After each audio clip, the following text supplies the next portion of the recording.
one and all, and welcome back to Death Battle discussion, because I guess we're doing these now.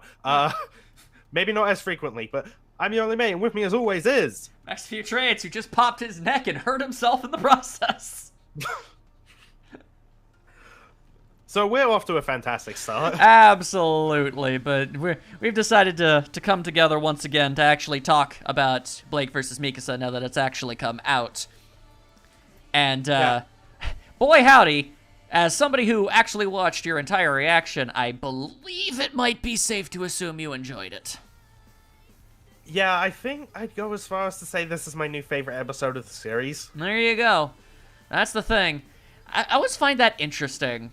You know, it's just, all it takes is characters you like to make an episode even better than it probably, maybe even technically actually is. Like... Well, I mean, it's probably because I've wanted this matchup and I've wanted to see these two, represented in Death Battle for such a long time. Right, yeah. And, you build up expectations in your head, and it's just like, oh, I want to see this, I want to see this. And this episode delivered and then some for me. Oh, absolutely, yeah. There was some there was some stuff I wish was in there. Yeah, and there's a few... Not like a deal breaker. Yeah, there's also a few dull notes in there that we'll probably talk about as we go through it. But, yeah, I feel like if this episode was legitimately bad, I don't think you would have lied to yourself and others by saying, oh yeah, no, this episode was fantastic. Like, if it was bad, I feel like you would have gone, well, that was really disappointing. Luckily, that's not what happened. So, that's good. I would have been actually heartbroken if it turned out this episode wasn't up to your standards and you enjoyed it.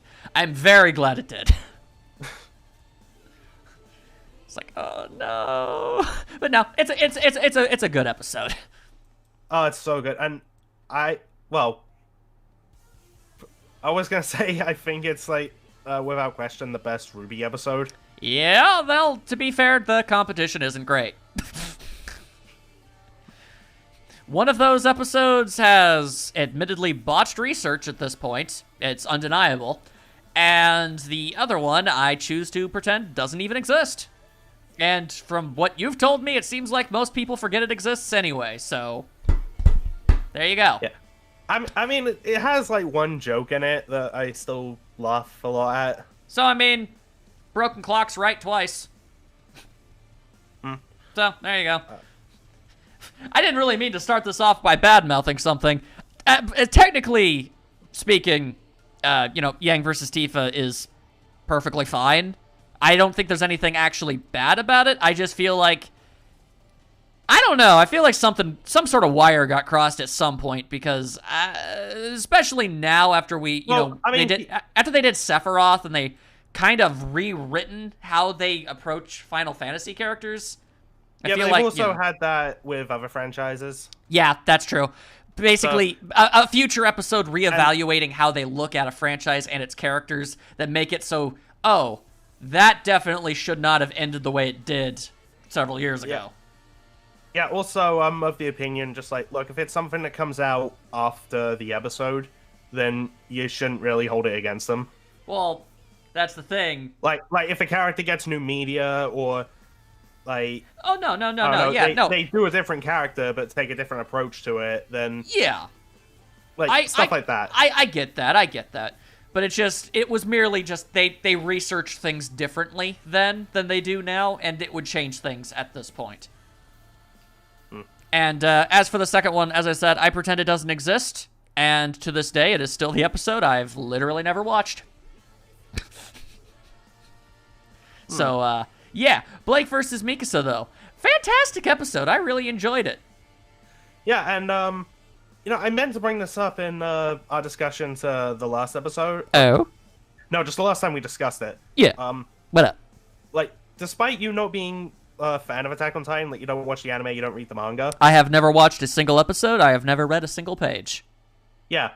I've somehow made you a fan of two characters, Mikasa being one of them. Yeah, you actually have. Just through pure fan love alone of just the way you've described and talked about certain characters, I myself am also a fan of said characters. The other one is Sasha, by the way, but I feel like that really shouldn't be too much of a surprise. I think pretty much everyone loved Sasha. I mean, at least that's from everything I've heard. Yeah. So, yeah. So, there you go.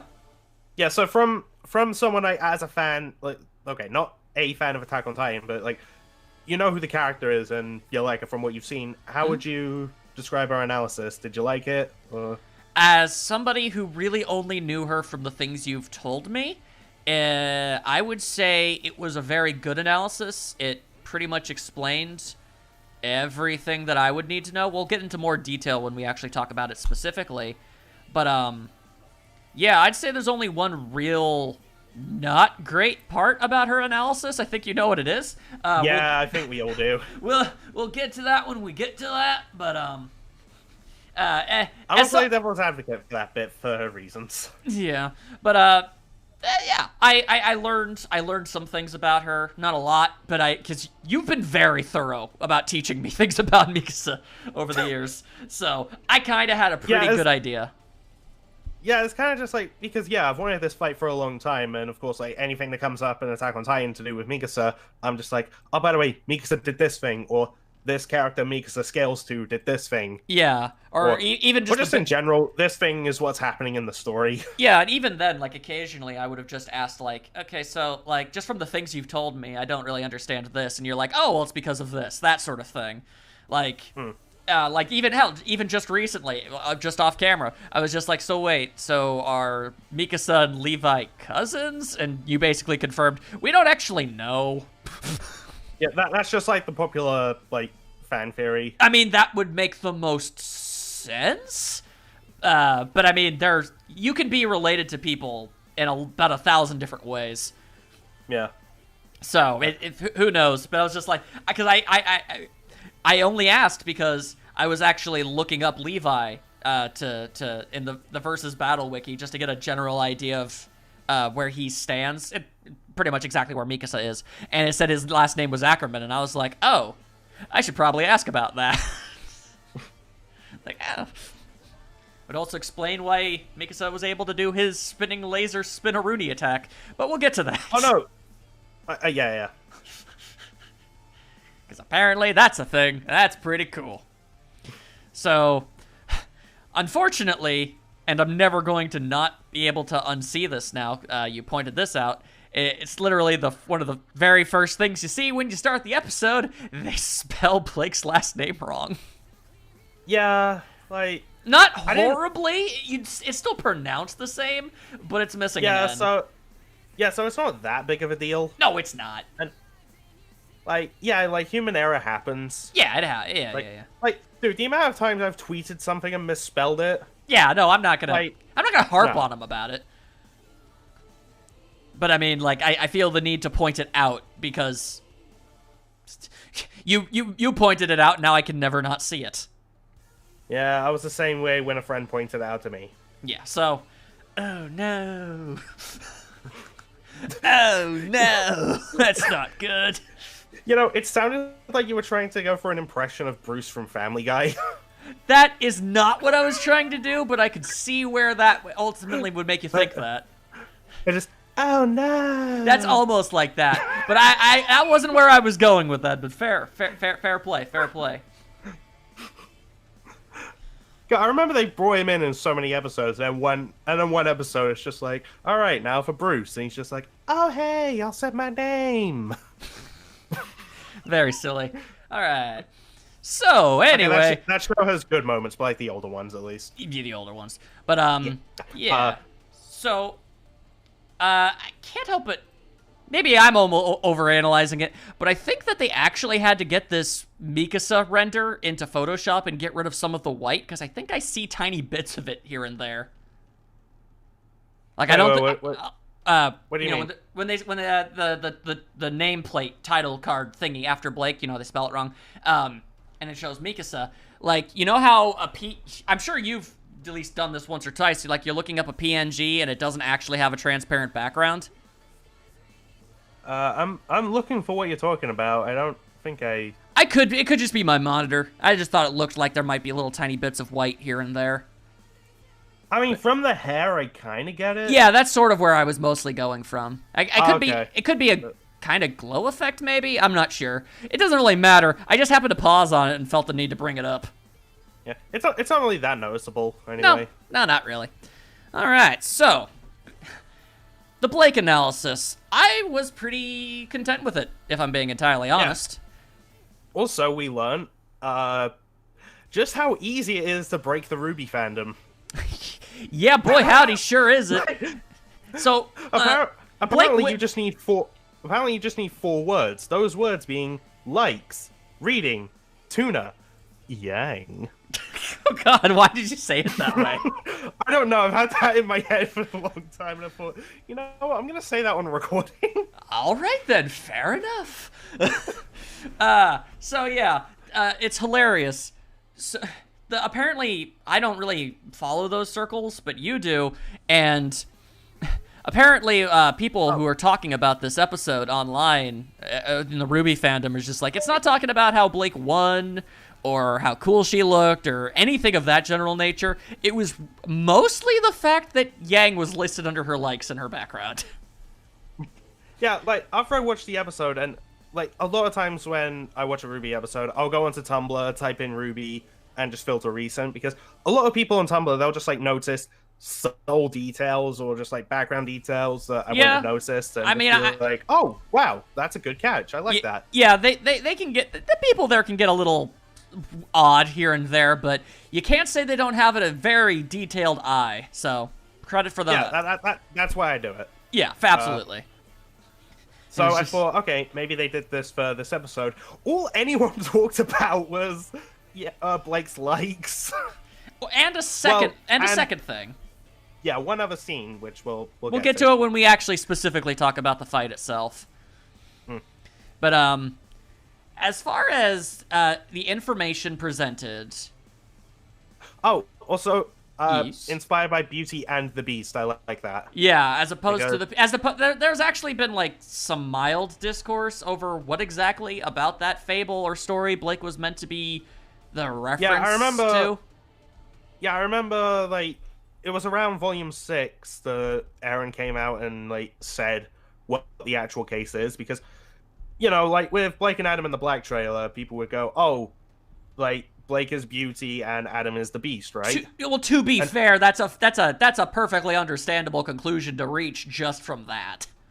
Yeah, and also because I believe the Beast's actual name was Prince Adam. It is, I do believe. Continue to talk as I quickly look this up. Keep talking! Yeah, totally understandable conclusion. Plus, you know, there's the rose, like, symbol on his back. Yeah, so, I mean, so... all that other good jargon stuff. Yeah, and I looked it up. Yeah, his name is Prince Adam. So, there's a decent amount of reason to have assumed that he was the Beast. Yeah. But then when Volume 6 came out, Aaron said, like, no, that's not the case. Yeah, Blake is both of them. She is literally a beautiful beast. Do you see what I'm doing there? Eyebrow wiggle, that sort of thing. So, yeah. As far as the information was presented, wow, that was an interesting time for me to pause as Sienna Khan is stabbed. Good lord. Oh, and just throwing us out that what Adam is in that fable, he's the Cursed Rose and Gaston. Okay, that makes sense. No one is horribly abusive like Gaston. Ooh. God damn it. So yeah, he's like the Beast's curse. Okay, he is the curse. That makes sense. Yeah, like he's infatuated with Beauty, but is trying to kill Beast. So there we go. So because he's infatuated by Blake and tries to kill her at the same time. That works more than I even thought it did. That's impressive, actually. It's like it was set up to make you think that it was one way, but then you hear it was the other, and then it's like, oh wait, no, that actually makes a lot of sense. Yeah. Not a fan of the dogs, though. Huh? Not a fan of the dogs, though. Sorry, I'm watching the episode sort of and pausing a bunch, and it's just Blake hiding from Zwei. Yeah. That was fun. Remember when things in RWBY were just silly and not mind-agonizingly depressing? Yeah, although they have some silly moments now and then. Yeah, It's much less so, man. Just so they can pull the rug out from under you. Yeah, basically. It's like, hey, look at this happy and levity-filled moment. I hope you enjoyed it because the next episode's gonna kill people.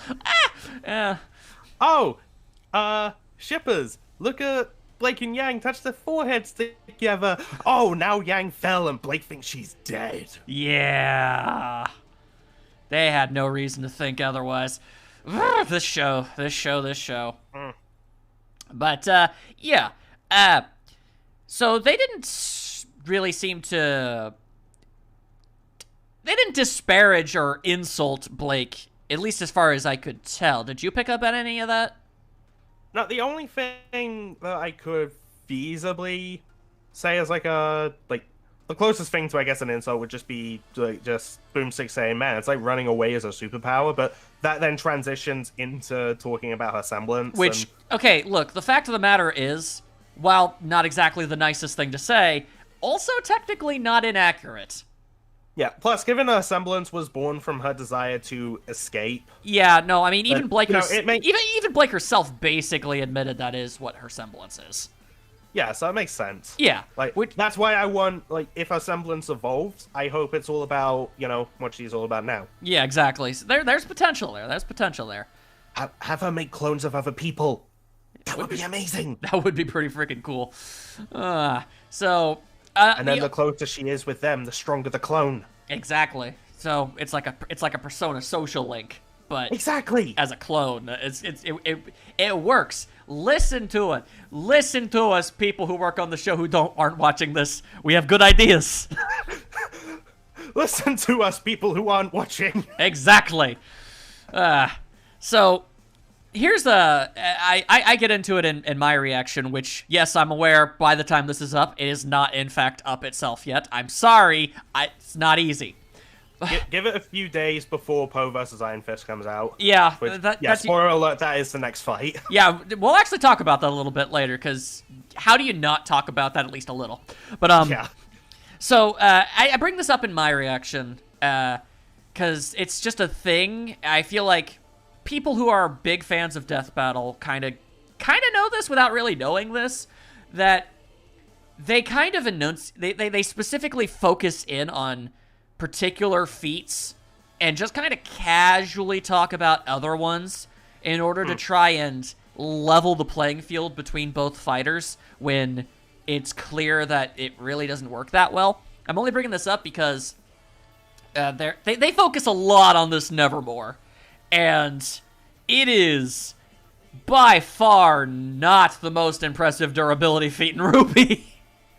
Yeah. And they're treating it like this is how strong Blake's aura is. And in the sidebars, they later say, well, actually, it's probably a whole lot stronger than that. But Yeah, no, as they're bringing this feat up, it says in a black box, and I quote, "Nevermores don't pose nearly as much of a threat as Beacon Huntsman and Huntresses, as they did in Volume 1. As they did in Volume 1.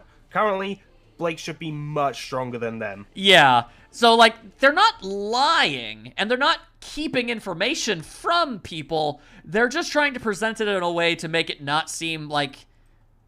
They really don't like it when an outcome is obvious before you watch the fight. So they always try to make it not seem obvious. And sometimes it's easier to do that than others. But, yeah... Even with the little thing, they're just like, yeah, the Nevermore really isn't that big of a deal. Nah. It's actually kind of pathetic in the grand scheme of things by modern RWBY standards. And then I pause, and it's Blake's disappointed face at Sun. God, no, that's the best face. I love how these clips are used when Wiz says, I guess you could say she no-souled it, and then just that scene. Yeah. No. And as Boomstick saying, don't do that again, it just cuts to Blake as she goes to slap Sun. Yeah. Those scenes were so brilliantly used in editing. It very much was. Yeah, no, I gotta give some credits to the editor here, which you said Gerardo. Gerardo, yeah. Yeah, dude does good work. So I was actually kind of mildly unaware. So just being a Faunus gives you inherently higher strength and speed than your average person? I mean, I think they'd also be talking about, because Blake's a huntress and whatnot. That's true. It's just it's specifically put under like Faunus abilities, but yeah. Oh yeah. I don't know. I suppose it could just be a catch-all thing because it's just gear and abilities, so it's probably best to just establish that she clearly has superhuman strength and speed. Maybe not actually tied to being a Faunus, but she does have night vision and good hearing though. That is because she's a Faunus. Yeah. Specifically because she is a kitty. She goes meow. She has not meowed once this entire series. She better do that at some point, even involuntarily. I think Erin has been asked if she could purr at points. But no, it's not. It's not really something a human is supposed to be able to do. Yeah, so I don't think. No. No, cat skeletons have a very specific thing in their body that lets them do that. Yeah, she also just doesn't really like the idea of Blake purring. Well, I mean, it would be a little weird. Yeah, it'd be weird. It'd be funny. It would be funny, but it would be weird. It would be weird. So, one of the funnier things that they brought up about that I didn't even really think about was, like, at no point in watching RWBY have I ever wondered or even realized Gramble Shroud's ribbon really does stretch a lot. Yeah, and, like, going back through watching it, you can see, damn, that thing goes far. It really does, and I just see her use it so casually. I never once thought, like, how long is that thing? And it has to stretch because we've seen the entire ribbon on screen at once, and it's not that long. So it's just a very stretchy fabric. Yeah.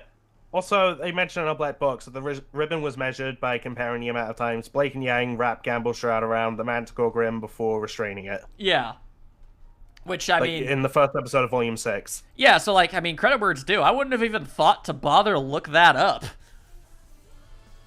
But, I mean, as it turns out... Honestly, nor would I. Like, I'm not saying it was pointless, because it is an interesting thing to figure out, especially considering, Mikasa uses cables to swing around and stuff. So, like, it would actually kind of show who would have slightly better maneuverability, or at least have to be able to travel further before having to reset their thing. So I get it. I just never who has the longer reach. I never actually thought about asking that question, so I have to give kudos to that. I'm also just bad at measuring stuff, so I never bothered. Yeah, I was never very good at math. I'm sure that's not really too much of a real surprise to people. But, yeah, so we'll talk about it a little more, but just to get the idea out there, Blake's semblance really is kind of massively unfair. As far as combat is concerned. Yeah, because it's just like, oh, I thought I killed this person. Psych. Psych. And she can just use dust, and now it's a rock, now it's an ice sculpture, and your weapon is stuck, now it's a giant exploding fireball. Like, goddamn. Her semblance is only second to Weiss's when it comes to just inexplicably being, like, really good and compatible with dust. Well, I mean, we haven't really seen RWBY or Yang use dust with their semblances. We haven't, but I'm also not 100% sure how that would work. Oh, I just paused at the perfect time. How so? When Boomstick starts throwing dust crystals. If you pause at the perfect moment, yeah, you can see one of Blake's human ears. So you can! It's her human ears are another one of those things that I just never really think about that often. And I was like, wait, have we ever seen them? Yeah, we've seen them a lot. I just never thought to look. Very funny that. Also, Boomstick has now casually murdered Wiz. Yeah, I like how he was just all, oh, I killed him. And it wasn't even on purpose. Yeah, that's a thing. And so, to Boomstick's credit, he also didn't really seem very happy that he did it. I mean, if anything, just because, I mean, I always wanted to kill him, but not like this. Yeah. So then it turns out Wiz has a bunch of clones, which makes sense. And he also doesn't know if he's the original, which is kind of funny. Dude, none of the clones know if they're the original. Yeah, I'm not entirely sure how that happens, but that has some dark implications. Yeah, that's got to be a horrifying existence. More than a little. Also, I need to point this out, because I doubt it's even something they thought about. So, all of Wizard's clones have robot arms. Huh. Do they come that way, or do they cut the? That's a good point. Does he cut the arms off of the clones to replace them with robots? Like, I'm not supposed to think that hard about it, but I find it interesting. Anyway, also, I appreciate the fact that they used the clip for, like, probably my favorite... The clips from Chibi. My favorite clip in RWBY Chibi ever. Really, where probably... it's just, like, standing there, and everyone's just, like, talking to her, and they're just like, yeah, you know what, my problem ain't that bad. You know what, thanks a lot, Blake. Thanks for listening. No, that is really great. But my favorite clip of RWBY Chibi, period, really is just...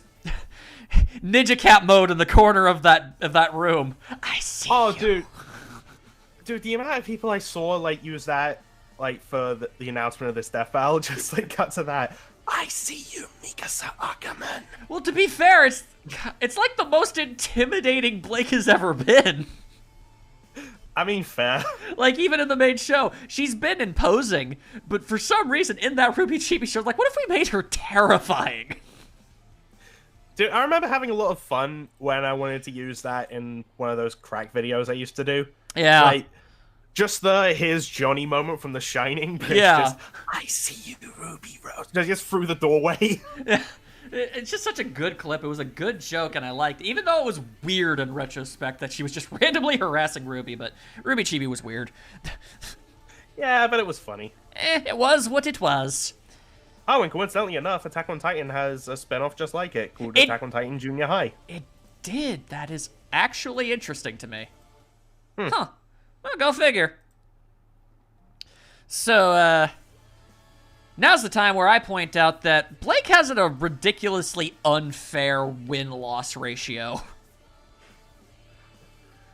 Yeah, and I'm also just looking at feats. Led Menagerie in defeating the White Fang. She did.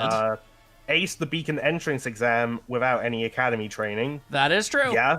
Yeah. Osmond said, and I quote, that she passed with flying colors. Which is funny, because she can kind of fly. Can easily slice through steel. As if it were made out of tissue paper. And that's assuming it is just steel. Yeah, it could easily be something more durable than that. Yeah. Blocked Adam's moon slice. Which, considering it tore through Yang's arm that one time, she was able to brace for it the second time, but the first time it went through it, that is actually pretty impressive. Yeah. Dodged the see Fei Long's lightning breath. Which, for the record, I see people try to argue isn't as fast as lightning. It is. Yeah, it is. Shout out to the guy who said that it's not lightning, it's heated plasma. Yeah, let's No, not even bother. I know, I'm just throwing that out there. I just wanted to throw that out there because that is what lightning is. Yeah, it doesn't really make any sense. RWBY characters are lightning dodgers. End of story. Yeah. Which, can I just say, that's something that did bother me when I look back at Weiss versus Mitsuru. Like, they gave Weiss, yeah, she can, like, block bullets. I'm just like, but Blake has dodged lightning and she should scale to that, right? Like, why is that not being brought up? I was unaware of the fact that they didn't. As I said, I have not watched that episode. That is unfortunate. I mean, it is brought up in the black box, but it's just like... It just would have been nice. It would have been nice. Anyway, she blasted apart a spider drone. That was pretty cool. Oh, she got blasted by a spider droid. Oh, no, it was by its laser beam. That's true. Fought Grim for hours on end. Mm-hmm. Oh, yeah. Defeated Roman, Reese, Ilya, and Adam. I find it hilarious that Reese is listed among them. Like, yeah, I'm not knocking fans of beloved RWBY character Reese. But is the skateboard girl really that impressive in the grand scheme of things to put her on that list? Yeah. I mean, I always listed her because, like, yeah, they had that, like, fight in the Vital Festival tournament, and Blake won her fight with Reese with no help. I am aware. And again, let me point out, I feel like they easily could have just slid into the feat section. Literally has only ever lost a fight once. And that was because she was emotionally traumatized. And actually, a lot of people question, oh, why did they mention she beat Mercury and Emerald? Like, because... Yeah, on screen she's never fought them, but yeah, back in it's implied the Battle of Haven. It's implied, I mean, maybe not outright defeat, but at the very least, Blake and Weiss were fighting them for the entire time that Yang was in the vault with Raven and stuff, so... Oh, and Ruby. Yeah, and Ruby. So, I mean... Oh, and Hazel was there, too. Yeah, so there you go. There you go. So I don't know if they defeated them, but at the very least, they fought them for at least an extended period of time and didn't lose. Yeah. Oh, and as they mentioned the lightning stuff... Yeah, Oscar Osmond has also dodged bolts of lightning dust, and Blake and Son have dodged lightning breath. Yeah, so... Yeah. Yeah, no. Ruby characters are consistently lightning timers. There is something you could argue, maybe light, but we don't have to get into that. It's entirely unnecessary here. Yeah. I don't know. I just see a lot of people argue is like, yeah, okay, Mercury is faster than lightning, but, you know, no one's ever beaten him. I really feel like at this point, if they really did get into a fight, I feel like most of Team RWBY could probably beat him at this point. Well, yeah. I feel like the only reason he hasn't been is because, well, I guess there's still something left for him to do in the story. Which we'll get to when we get to Vacuo, I guess. Yeah. I mean, they deemed Hazel had done his job, so there you go. But anyway, we're not really here to talk about that, but, I don't know, just throwing that out there. Lightning feats, easily. Yeah. I mean, that maiden is slinging lightning bolts. You can't say that ain't goddamn lightning bolts. And even if you don't want to say, okay, well, I haven't seen Blake fight Mercury on screen, so I don't think she should scale. Okay, well, Yang and Mercury are about on par with each other. Yang held her on against Adam just about as well as Blake did. There we go. Yeah, basically. I understand that people don't really like what they call hopscotch scaling, but, like, if there's enough evidence to support it, I consider it fact. I mean, man, I forgot how actually brutal Adam's death was. Yeah. And, oh man, I actually watched the commentary for this episode, and it was hilarious hearing Chad talk about this. And, like, there even had, like, I think one of the animators who even worked on it, like, is like, no, he's still alive. And Chad's just, like, completely bewildered, like, oh, really? I remember this. Yeah, and, like, one of the animators was like, so can I have him, like, after he, you know, gets his spine crushed by the rock and lands in the water, can I have him float back up dead like a goldfish or something just to make sure that everyone knows? Oh, Jesus Christ. So, like, he's dead. He's so dead. Yeah.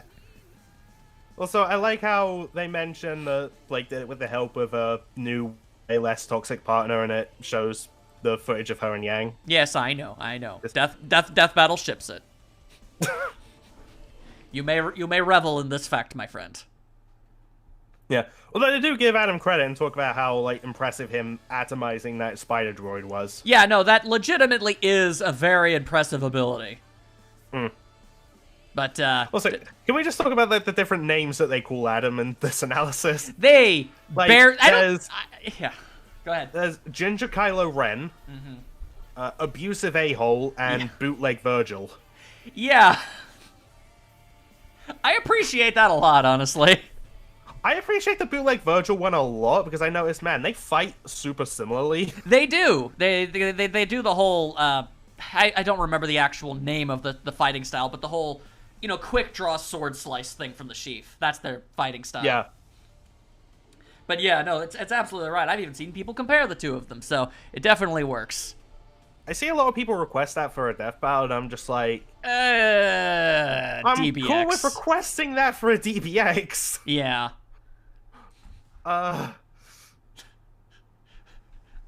Like, I don't think you guys understand how... You know how Virgil lost to Sephiroth? Would you like Virgil to win by a significantly larger margin than Sephiroth did to him? Because that's what would happen. Like, yeah, like, I'm just picturing, like, the fight goes on, and maybe Adam stabs Virgil like he did with Sienna, thinks he's won, and Virgil is just like, you know, I've shrugged this off multiple times, right? Yeah, this is nothing. Like, yeah. It takes a hell of come back to me when you have an exploding sun. And, okay, you know what? I gotta say, I want to point this out. That, meme aside, That scene of Yang doing the selfie with Blake. I love that so goddamn much. It is ridiculously cute. Yeah. No matter what the context, that is just adorable. Okay, so this is probably my only major gripe with Blake's analysis. Why is her end of analysis clip her super move from cross tag battle? I don't know, actually. Like, it's cool, and it's not like it's a bad one, but I feel like Blake has said a lot of poignant and epic things that they could have very easily used. Well, at the same time, this is her killing Ragnar, so... That's to be fair. Yeah. Oh, and... Okay, we haven't talked about the result yet, have we? That Blake super duper wins? You know what? I'll go into that like when we get to the death scene. Yeah, we'll talk about it when we get to it. Just because there was some fan ideas I saw for how this fight could end. And I'll talk about why I didn't really like any of them. Yeah. So, fun fact. Not a lot of people caught this, but I appreciated it. And the very first thing that pops up in Mikasa's analysis is just like, hey, so we're going to talk about some stuff that ain't in the anime yet. Yeah.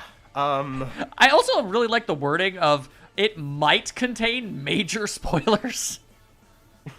Like that, I feel like that's, you can't really do both of those at the same time. It might have a couple incredibly spoilery things in it, which it actually doesn't. It only has one, and it's in text. Yeah, although like, oh boy, it is a big moment, and yeah, but they don't talk about the context at all. I know, but it's just like I think I've seen people get annoyed about that. Yeah, well, I feel like they really shouldn't have. Although it's not like with Natsu's analysis, when like, because I don't think that was in the anime at that point, where they just flat out say, spoiler alert, by the way, that Zeref is his brother. Yeah, I think that was the case. They were much more upfront about spoilers in that one. Well, they didn't say spoiler warning for that, but they said, oh, huge spoiler warning for Ace in 3, 2, 1. Yeah, he's dead. He's like super dead. Which, to be fair, in that one's defense, like, Ace had died in the anime, like, I don't know, like 8 years ago before that episode came out, so... So, I mean, you know, there's a statute of limitations when it comes to spoilers, I feel. Yeah. So anyway, Mikasa's life kind of sucks. Dude, if you're an Attack on Titan character, your life is going to suck. It really is. My god. Oh, I didn't even realize this at the time. Mikasa is 3 inches taller than Blake is. Good for her. Yeah. Also, I noticed this under likes. A lot of people were just pointing out, oh, they mentioned Eren just like they did with Yang and Blake's. Mm-hmm. But I really like they mentioned ice cream. Yeah. I sent you that adorable manga panel of Mikasa trying ice cream for the first time. Yeah, and she very much enjoyed it. It's like, wow. Yeah. Something in life that isn't depressing. that got referenced, and I'm happy because it was cute. It is very cute, and Mikasa, as someone who, again, has not watched or read anything about the series, would very much like her to be happy. She's been through some stuff. I gotta say, with what little you saw in the analysis, what did you think of Tiny Mikasa? Well, Tiny Mikasa is adorable, and I'm sorry that she constantly had to suffer through so much crap, and also murder that dude. But she, yeah. You know, when she isn't in a horrible situation, she is adorable. Also, like, when they mention Eren and show that clip of him, like, stabbing that dude on the ground and just, like, being very, very angry. Mm-hmm. I'm not joking. In that scene, he's stabbing that dude and just screaming, "You're an animal! Die! Die!" Yeah, like, I casually... He's vicious in that scene. I casually brought this up before we started recording. Just from everything I've seen and you've said and the things that I've seen from the, you know, fan base, Eren is kind of, you know, they even flat out say it, kind of a freak. Kind of a crazy person. That's not too far off. Although I will say, just like the dude he is, like for context, the dude he is stabbing is a human trafficker. No, I'm not saying that the guy that he was stabbing didn't deserve it. I'm just saying, literally everything about this character, aside from the fact that ultimately his goals were well-intentioned, he is a crazy person. Yeah, kinda. Yeah. Also, man, I keep saying that damn scene where he headbutts Mikasa. Stop doing that.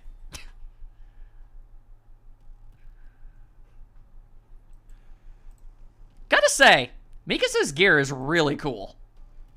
Oh yeah, it's one of my favorite things in just anime in general. Because And there she is, just dangling. it just basically lets you be Spider-Man. It really does. A blessing and a curse for Attack on Titan, I feel, in the context of versus debating, and it now's a good enough time to bring it up as any, is it goes into excruciating detail to explain how they're able to do the things that they do. And while there is some fantastical elements like the Titans, and we'll talk about a little bit, Ackerman genes and all that good stuff, it's still grounded in a sense of reality, sort of. Like, it tries to be realistic with the way that it's displaying what it's doing. Yeah, well, I mean, you can't get too realistic because... No, you well, can't get too giant... realistic, yeah, because of the G-forces and stuff, and Mikasa should not be able to fling her body around like this. And again, she is fighting giant, skinless, naked people. So, I mean, yeah. And that's also not forget the fact that Eren can bite his hand and turn into one of those. It's true. It's true. What I'm just trying to say is it doesn't have, like, deflector shields and laser guns and superpowers is basically what I'm really getting at. I mean, it does have superpowers, it's just not anything fantastical. Not great. Like... It's nothing really super practical. And then, like... Okay, so they're talking about the gear, and how, like, oh, it propels Mikasa with a fan on her back that fires pressurized gas. Okay, in defense... of the joke they're about to make. Okay, go right ahead. When you hear about something on someone's back firing pressurized gas, what's going to be the first thing you think of? I understand, I accept, and I do not disparage.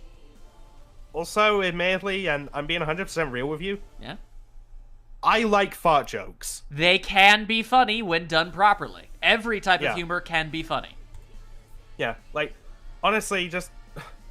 It's mostly just watching Unusual Suspects. He used to do a lot of, like, fart jokes in his movie reviews. Like, if someone made a face that was just like, okay, I'm gonna put a fart sound effect over here, it works so well and it's hilarious.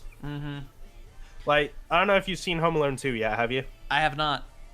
Okay, well, there's a face in that that's just too perfect. Ah.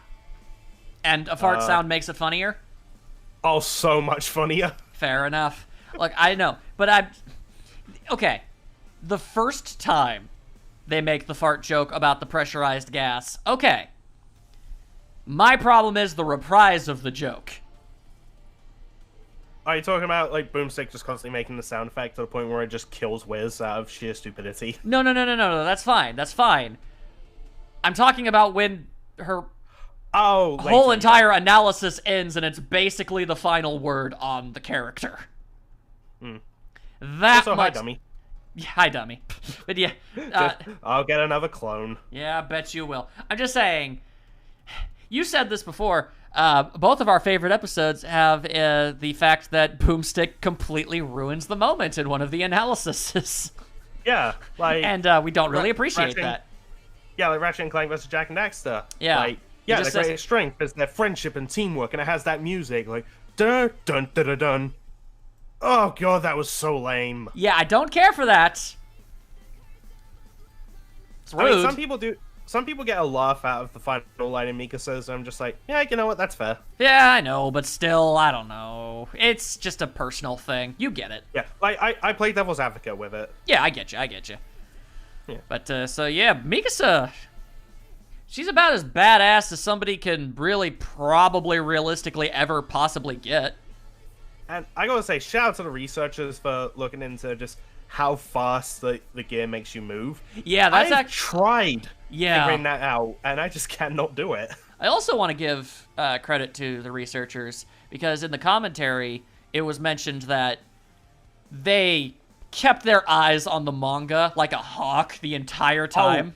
Oh yeah, they did. They were constantly updating like Everything. Josh, Liam, and just everybody. Yeah, they made sure it's like, okay, new chapter came out. Is there anything in there that we need to change about this episode? Like, is there anything that would change the result as well? Like, I mean, they were pretty confident there wasn't going to be. And yeah, sure. But, just in case, in case. Yeah, sure. The short answer is no. The long answer is no. Yeah, and they even said in the commentary they kind of called the ending. Yeah, they did. But yeah, we won't talk about that. So I'm looking over Mikasa's feats very briefly, and I would just like to ask, squeezed by a pure titan. Oh, yeah, that's in, like, near the end of Season 2, where she tries to go in to save Eren, but she gets grabbed by a titan and it, like, squeezes her a bit. Okay. That's what breaks her ribs. Ow. Yeah, it kind of says, I mean, that's a hell of a pain tolerance, and she survived, so that's great and everything, but I think it says a lot that one of her feats is, you know, she was squeezed by the pure titan. It still broke her ribs. They don't say that part. Yeah, and I should point out, she had to, she wasn't able to get, like, any medical care for a while because she had to go back on horseback with messed up ribs. Oh, that is ungodly painful. They designed stretchers and ambulances to minimize impact from driving for that exact reason. And oh boy, at the beginning of Season 3, people even believe like she's not fully healed yet, but she's already like working out, chopping firewood, doing sit-ups, and all that good stuff. So no, it's never say Mikasa Ackerman ain't a badass. Oh, absolutely not. No, she is very much a badass. She's easily one of the coolest characters from an anime of this caliber that I think I've ever seen. I have to ask, like, after watching this analysis and just talking about how cool Mikasa is there any chance of this getting you to maybe try watching Attack on Titan? I'm not strong enough. Or what if it was just, I don't know, play one of the video games? I think I might be able to manage a video game, but I am I am a complete and total wuss, my dude. Okay, I will just say, if you decide to, let's play one of the video games... Yes. I would recommend Attack on Titan 2. Okay. Because, yeah, it might be weird just playing, like, the sequel and not the first one. They do the exact same story. Well, yeah, that's kind of the problem when it comes to anime games. They basically just redo the story a bunch. Yeah, like all those Dragon Ball games. Yeah. But with Attack on Titan 2, you make your own character.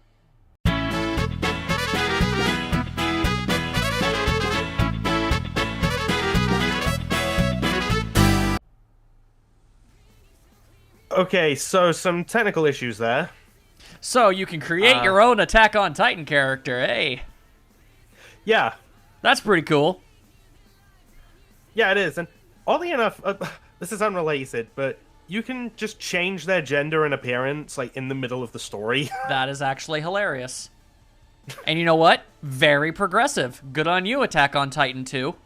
Available now, I guess. Also, in theory, you could just, like, let's say you like a character from this media, maybe you want to put them in Attack on Titan and swing around as them, be super cool. To be fair, when a game gives me unlimited create a character possibilities, and I assume it's pretty rigid in this game, so whatever, but, like, there have been times where I've legitimately tried to see if I could get certain characters into certain other games, just to see if I could, and it's always fun to attempt it. I will say, though, I don't think I ever finished the game, so I don't know the ultimate fate of your OC. Oh, I assume they probably die, but we'll see. Probably. We'll see. Just to hammer home this entire point, I feel like it's really interesting and fun to bring up. So when the tech issues happened, you want to know where I've been paused on the video? Yeah, the video was muted when I started playing again. Oh, it's okay. No, the entire time when I paused the video as I was watching it, the tech issues happened. It's on a screen of Mikasa crying. Oh, is it the scene? I think it is. I don't know. It's at 10 minutes 43 seconds, at least on the YouTube version. Okay, is she holding Eren? Yes. Yep. So, That's actually a big moment in season 1. well, I imagine Mikasa doesn't look like the type of gal to shed tears too terribly often. So I imagine if she's crying, something serious went down. Also, this is like just after finding out, like, oh, Eren died, and then finding out, oh no, wait, he's actually alive. Like, there's a moment she puts her head like against his chest to like hear his heart beating. So, I gotta throw it's a this. really sad scene. I imagine. So I'm gonna balance this out with something adorable. Mikasa looks amazing in that scarf.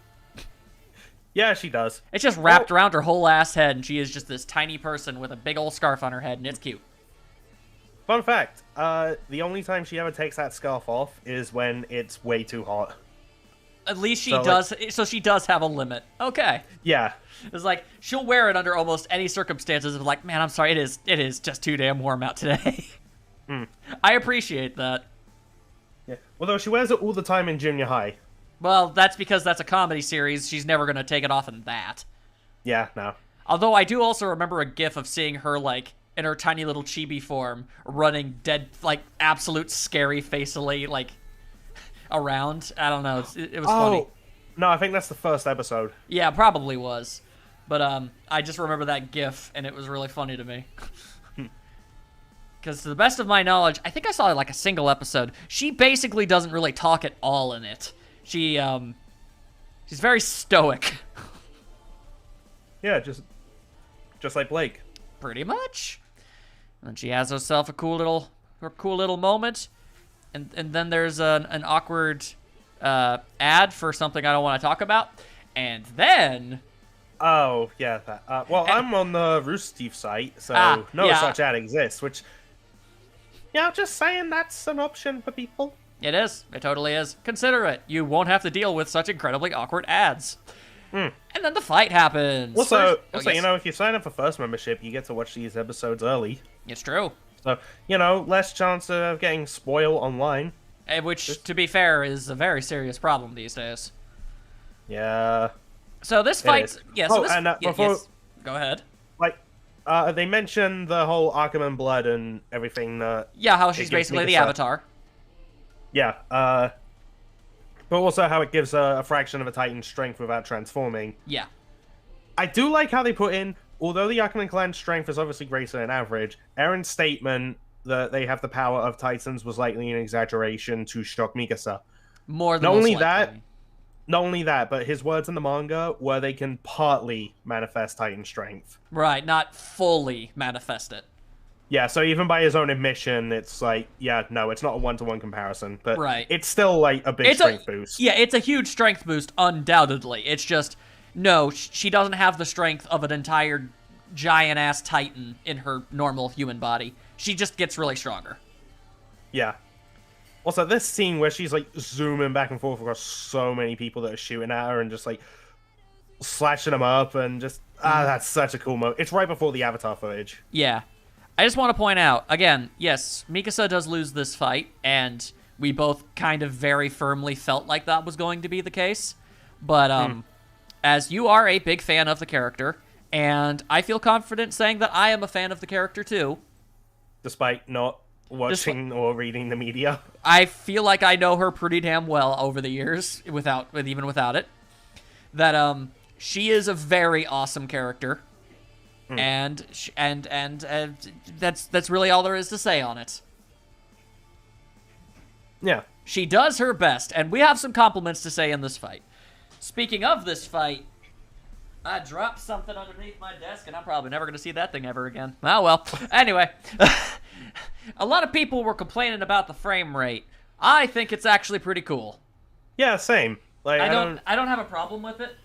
And I saw, like, some people like, oh, you know, it looks very independent. Like, yeah, well, How about this? How about we take you, Mr. Judgy Pants, and we put you in a room with all of the exact same gear that the animators of this show have, and say, all right, here's literally every single resource they had. You've got 1 month. Make a better one. Doubt you probably could. Just throwing that out there. And I don't know. Yeah, I don't think that's something people take into account. They really never do. Because, like, seriously, guys, it takes a long time to do this. Also, they mentioned in the commentary that the reason the frame rate is like it is, it's a direct reference to Spider-Verse. It is. It fits really well for this fight because how Blake and Mikasa fight, it's essentially two Spider-Men just swinging around and fighting with swords. And who has Mikasa fought and defeated in the past? That's right, Spider-Man, everyone's favorite video. That I don't think you could even find anymore. Anyway, this fight's happening. You can probably find reactions to it. Yeah. And then, although you can't find mine anymore because I realized, yeah, that was back when I just could not really say anything like bad about stuff, and I was just really desperately trying to not talk about how very mediocre that was. Yeah, I went back and deleted it, along with mine to Sasuke Hiei and Saitama versus Kenshiro. Yeah, oh god, especially the Kenshiro. Ooh.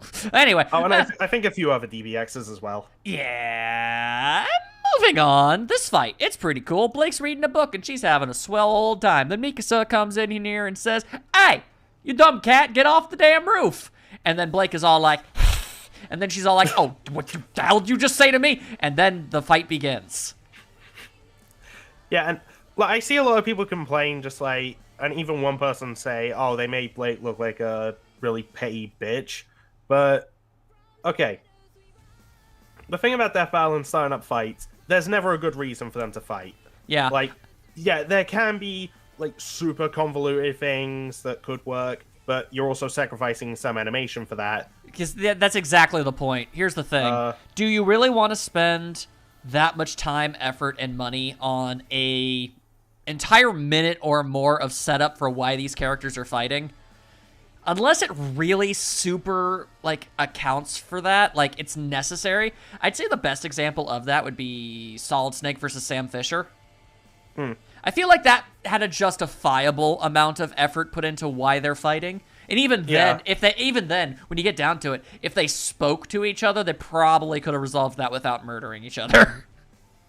But there's a lot of death battles like that. This one being one of them, honestly. Yeah, no, tons. Almost every single death battle, unless it's a hero and villain fighting, have no real good reason to be murdering each other.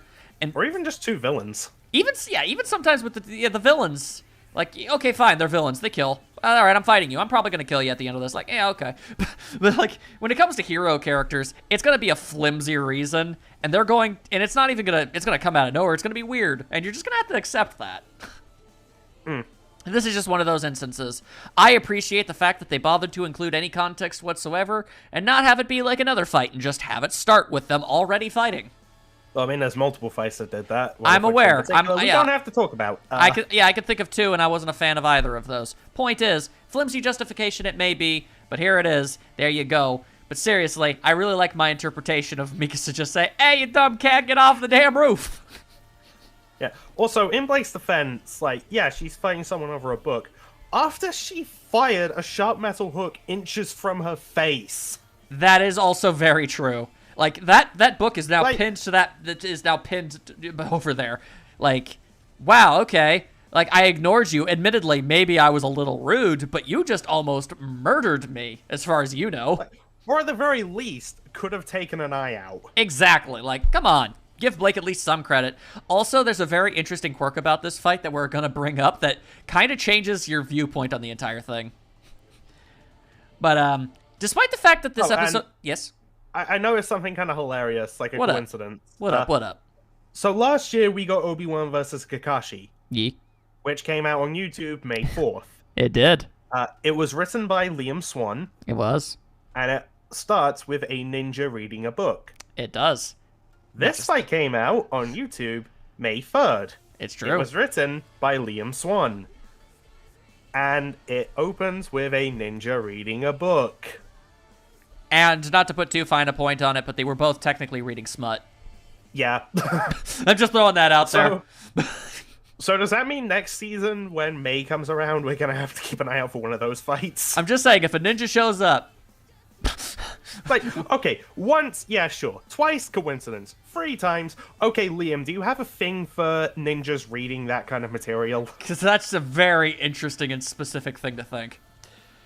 Anyway, so... I mean, no judging. Oh, absolutely not. No, of course not. It's actually kind of hilarious. Yeah. I just think it's funny. It's hilarious. Yeah, absolutely. So, they don't actually really go into Blake and Mikasa's strength with, like, hard numbers in this video, because it wasn't really necessary, I guess.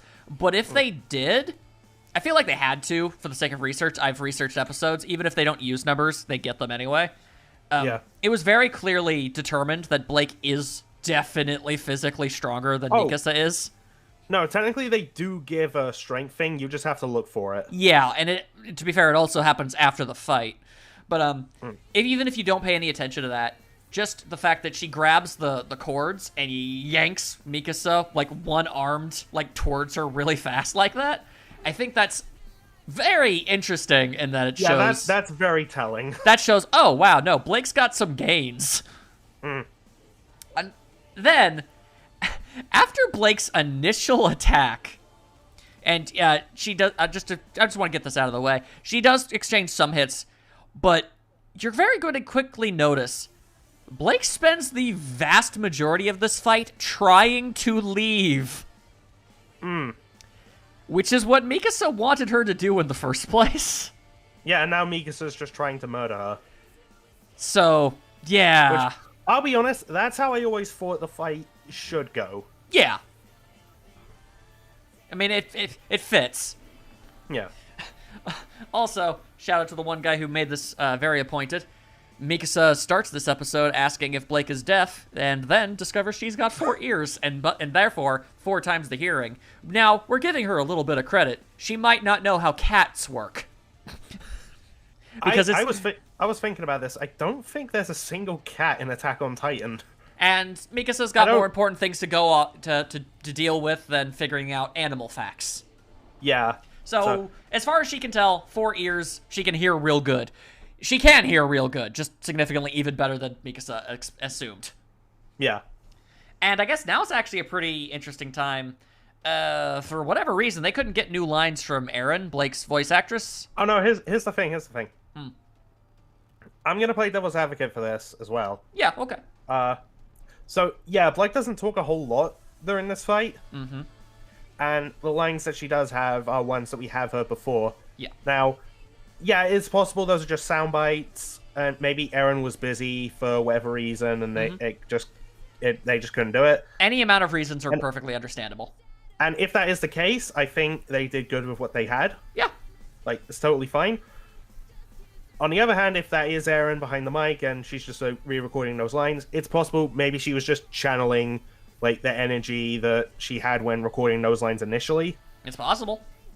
Yeah, and, you know, there's a whole lot of, like, grunts and efforts that she'd have to do as well. Yeah. And, no, I get it. And she is in the credits as the voice actor for Blake in this episode. So, who knows? No matter what it is, it's fine. It's not really that big. At least Erin's voice is in there. Yeah, if Blake was completely mute this entire episode, that'd be weird. Yeah, that would be weird. And also, it's only as noticeable as it is because Mikasa actually talks a fairly decent amount in this. Yeah, and I will say, go back in RWBY and watch some of Blake's fights. She doesn't really talk a whole lot. No, she really doesn't. She's never really been a talkative sort. Yeah, so, well, yeah, I would have liked some more dialogue. Honestly, if Blake was just throwing out, like, quips or one-liners throughout the fight, I'd just be like, okay, I like this, but where was this in the show? Yeah, that sort of thing. So now's definitely the time to point out, you really have to look at this from Mikasa's perspective. So she's fighting this girl, and she's fought in a lot of things in her time in her military career. So she spins around and literally cuts this woman in half. And then it turns out, no, she's fine, and now she's shooting at you. I I know she fights Titans, and those are weird as hell, but you got to imagine, in her head, like, excuse me, but what? Yeah, you can actually see her getting, like, visibly more annoyed. Yeah, slowly over time. Every time she thinks she's killed Blake, it is like, nope, and she's just like, you can almost hear it in her head, like, what is today? Also, I don't think human-animal hybrids are a thing in Attack on Titan. No, so they most assuredly are not. So this is just a they are not. This is just a very strange day for Mikasa. Yeah. But yeah, so like she double impales Blake, then she backflips out of herself, and now I'm stabbing an ice sculpture. What? To her credit, she's able to adapt to this surprisingly well. But still, it's funny. So, also, something else I have to point out. I honestly expected it, and it never happened. So, but, like, Mikasa goes through her swords very quickly in this episode, and I expected her to eventually just flat out run out. Well, I mean, I do appreciate that they did have a, like, change swords, because that would have been weird to have, like, Mikasa or Levi in a death battle, and they never do that once. Right, but I think they might have overdid it just a touch, because there's a couple of times where, like, okay, her swords get stuck in the ice sculpture, it crashes, it breaks, get some new ones. But there's at least one instance. That one's fair. There's at least one instance where she just ejects them and replaces them for no reason. Oh, yeah, it's after Blake, like, kicks her through a house. Yeah, she is straight up kicked through a house. By the way, I have, like, multiple times tried to pause and see if there's, like, an Easter egg in that house or something. Tragically not. That would have been a good opportunity. Yeah. That would have been funny. Yeah. So basically, she hasn't used her swords at all since she's changed them. She gets kicked through the wall, and then admittedly, she sticks to the wall for a little bit and thinks, she likes to pop those clones and hit me from behind, and she's strategizing, and that's cool. But then she hasn't hit anything with her swords even once up to this point, so they're probably not even dull. And then she just ejects them and gets new ones. Yeah, mainly that's like the one weird one. I feel like if that one single time didn't happen, it wouldn't be as noticeable, I think. Yeah, that's fair. I mean, because, okay, she lost the first two to an ice sculpture. That makes sense. She launches a couple of them out at her. Okay, gotta get new ones. But it seems a little excessive. But shout out to Mikasa for properly trying to plan around the fact that, oh, this seems to be her strategy. I want to try and work around that. I like how they had that. And also, the inner monologuing of those two sets of ears. Like, yeah, Mikasa does that in the show as well. Oh, okay, well, all right. I appreciate that too. That's awesome. Fantastic. I feel like Mikasa was portrayed very well in this fight. That's awesome. So, spinning laser Beyblade spin-a-rooney attack. Oh, yeah, So they sure as heck didn't show that in any of the analysis. And I will just throw out, that is a Levi move. Understandable. She borrowed it from a character she's very comparable to. But you got to admit, picture you don't know anything about her. All you know is what you got from this analysis. Where the hell did that come from? And it's either Beyblade or Sonic Spin Dash. Either way. I mean, it is blue, but it's just like, whoa, okay, didn't know she could do that. And I will say, she did implement that technique, not as flashy as Levi, but after she saw Levi do it to fight Titan, she started, like, doing it herself. Understandable. It looks very cool. Yeah, oh, it is cool. Like, Levi fighting in that show is so good. I don't doubt that for a moment. I've seen the animation. It's very well done. But, oh, speaking of very well done animation. Yeah, this is probably the best. It's probably the best shot in the animation, and there are no bad ones, I find. But this fluid moment of them swinging around through the alleyway as they're taking swipes at each other is really good. Dude, and just, like, look, no cuts. The camera just, like, tracks them as well. Yeah, it's one fluid movement. It's really cool. It's so good. That is ripped straight out of Attack on Titan, and I freaking love it. Yeah, no, there's a very good attention to detail. And then Mikasa is doing her proper planning strategy, launching her blades out to make her dodge one so the other one can bonk her in the back of the head, which is a weird thing for a blade to do, but yeah, go ahead. By the way, this is another Levi move. Shooting swords out? Yeah, throwing them like that. He did that against the female Titan to, like, stab it in the eyes. Interesting that Mikasa's borrowing so much from Levi. Does this mean that Levi will never be in Death Battle ever because Mikasa aped all of his style? The answer is yes. Damn it, Mikasa, why do you have to steal my moves? And then she's just like, look, buddy, if you're in, you're dead. Like, okay, it depending on who he fights. Depending on who he fights. If it's the popular one, yeah, Levi's gonna die. If it's one we've talked about, I think there's a debate there. Yeah, fair. Anyway. That one being Levi versus Aizawa from My Hero, by the way. Yeah, he has a better shot against Aizawa than he does against Roy Mustang, but, yeah. We'll see. Who knows? Maybe they won't do either. We don't know. But, point is, Attack on Titan characters have a rough time of it in verse debates. Anyway. We'll get to that. Mikasa's having herself a swell old time, punching Blake square in the face, until an exploding clone jutsu goes off, and, I feel like this should have hurt her more than it actually ended up doing in the animation. I feel that way too. I mean, because she was point blank explosion to her face. She falls, lands square on the upper tier of her back, and she just kind of scoops herself around and shoots herself back up into the air like it was nothing. And don't get me wrong, it was badass. It looked great. I think it was cool, but I don't know if that's actually something she could do if it happened in the show. I'm not too sure either. But hey, it made her look super badass, so I appreciate the hell out of it. Oh, yeah, no, absolutely. Everything about this makes Mikasa look cool. She loses. She totally does. But man, does she look cool. And we haven't even gotten into some of the better stuff. Yeah, like, for example, as like she grabs the Thunder Spears, one goes off, and you see Blake's oh crap face. And I love that expression a lot. Also, just very quickly, just because so I can say I brought it up, I like that she actually had like, all right, I'm going to knock her Gamble Shroud like off the thing, so her swing gets disrupted. Like, that's actually really good strategizing. Ignoring the fact that the Thunder Spears, these incredibly deadly missiles, are just chilling out near this wall for some reason. But yeah, she launches it. Blake has a very serious, oh god, I don't know what this is, but it's not going to end well. But she very clearly semblances her way out of it, but that was part of the plan. But Mikasa had a plan too. The second Blake tries to attack, Mikasa's all, oh, got you this time, turn around and launch a second Thunder Spear. Which Blake admittedly catches with her bare hand. Not the greatest of plans, but at the same time, it stopped her from being stabbed in the face. Yeah. So, fair enough.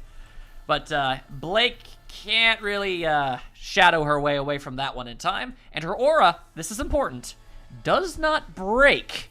It flickers. This happens in the show all the time, and people misconstrue it there too. I have, so I'm not like criticizing people. This is how it's been for me too. I thought an aura broke when really it just flickered. When an aura breaks, you see it flake off them in like this huge dust effect. Yeah. The shimmer just means aura is low, not broken. So Blake's aura has been very lowed down, and it's this next move, before we talk about how cool it is, dude, the face Blake has when the cable goes past her is pure horror. Yeah, no, it's very good. You should talk about this one. I just want to very quickly say, before you do, this move, very, very awesome for multiple reasons I will get into. I do not believe Mikasa would be able to actually do. That said, this is an animation done purely for coolness factor, so it gets a pass. Now, what does she do? Yeah, so, well, she goes in and cuts Blake's left arm off. Indeed. Now, there's a lot that can be said about that, but I just want to give a little bit of kudos to the animators, because, I mean, well, first of all, everything about this is really cool, but yeah, if you actually look, the very moment before it happens, Blake actually sticks that arm out in front of her a bit to try and block it. So that's actually really interesting. So, like, even the way the animation flows, it makes sense, and it wasn't just inexplicably, for some reason, Mikasa hit the arm when she probably should have aimed for the head. But I digress. Oh god. No, you've just made me think of something that I'll get to in a bit. Right. Yeah. Anyway, her arm gets cut off. Yeah. Also, shout out to the animators for just redoing what RWBY did with Yang. Mm-hmm. Fun fact, it's literally the exact opposite arm that Yang lost. Yeah, and God, I'm glad we didn't bring this up in our discussion beforehand, because, like, yeah, when we were talking, like, about the ending of RWBY Volume 8, we were spitballing ways that this fight could end and whatnot, because, you know, it's one that we both wanted. Yeah. And I threw out there that, like, look, I believe Mikasa is going to lose, but I want her to, like, you know, go out with some dignity and get like solid hits in, like, I don't know, even go as far as to like cut Blake's arm off or something. Exactly, we spitballed that exact idea out because, like, well, then, yeah, that would make a lot of sense because then it would be like thematic and it would fit with Yang and all that stuff. You added the, considering how much you know, like, I really like Blake, that you believed it says a lot that you'd actually be willing to let it go that far. Yeah, actually. And then you added it should be her left arm. I did specifically say that. And that just so happens to be the exact arm. Yeah, and there you go. So the writers had the same idea we did, and that's pretty cool. I like how we accidentally freaking called it. We did. And I'm pretty happy about that. You still have yet to comment in my reaction, just confirming that, by the way. You're right. I said I would, and I totally forgot about that.